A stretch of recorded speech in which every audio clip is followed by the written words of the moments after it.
আসসালামু আলাইকুম। সংবাদের সময়ে আপনাদের সবাইকে স্বাগত। চলছে আগস্ট মাস। বাংলাদেশের রাজনৈতিক ইতিহাসে এই মাসটা আলাদা একটা গুরুত্ব রাখে। শুধু শেখ মুজিবুর রহমানের হত্যা নয়, আগস্ট মানেই আওয়ামী লীগের জন্য একটি আবেগের মাস। একই সাথে আশঙ্কার সময়।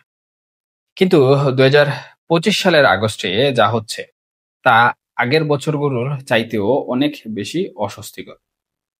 এমনকি আতঙ্কজনক বললেও ভুল হবে না। একদিকে রাষ্ট্র ক্ষমতা হারানোর ধাক্কা, অন্যদিকে সংগঠনের ভেতরে অভ্যন্তরীণ কুন্দল। এই দুই চাপে আওয়ামী লীগ আজ বিপর্যস্ত। বহু পর্যবেক্ষক বলছেন আওয়ামী লীগ এখন সার্ভাইভাল মুডে। আর এই অবস্থায় অনেকে আশঙ্কা করছেন এই আগস্টে তারা দিতে পারে একটি মরণ কামড়। কারণ ইতিহাস বলে কোনো শক্তিশালী রাজনৈতিক দল যখন কোণঠাসা হয়ে পড়ে তখন তার প্রতিক্রিয়া হয় সবচেয়ে তীব্র। শুধু বাংলাদেশেই না, বিশ্ব রাজনীতির ইতিহাসেও দেখা গেছে ক্ষমতা হারানো দলগুলো এক পর্যায়ে শেষ চেষ্টা করতে চায়। মনে রাখুন ২০১৪ সালে আওয়ামী লীগ যখন আন্দোলনের চাপে ছিল তখন তারা রাজনৈতিক শক্তি ব্যবহার করেছিল শক্তভাবে দমন করার জন্য। তাই প্রশ্ন উঠছে এই আগস্টে কি তারা আবারও সেই রাজনৈতিক শক্তি ব্যবহার করবে কিনা।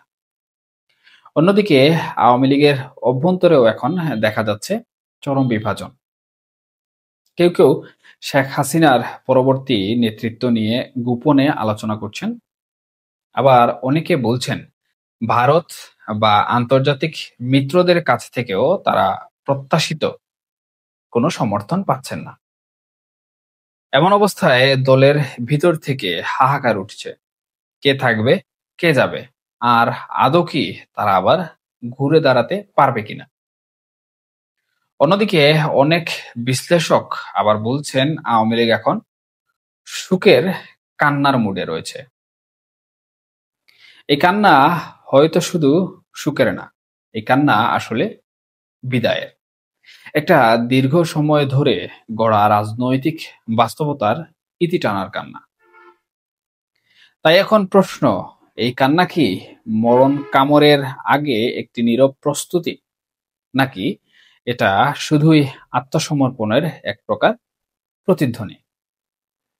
এখন জনগণের নজর একটা জায়গায়, আগস্ট মাস শেষ হওয়ার আগেই কি বড় কোনো কিছু ঘটবে, নাকি এই মাসটিও যাবে হাহাকার, আশঙ্কা আর অনিশ্চয়তার মধ্য দিয়ে। একটা কথা স্পষ্ট, আগস্ট যে মাসটা রয়েছে সেই মাসটা এখন আর শুধু একটি ঐতিহাসিক স্মৃতি নয়, বরং এখন এটি হয়ে উঠেছে রাজনৈতিক ভবিষ্যতের একটি সংকেত। সবাই ভালো থাকুন, নিরাপদে থাকুন। আল্লাহ হাফেজ।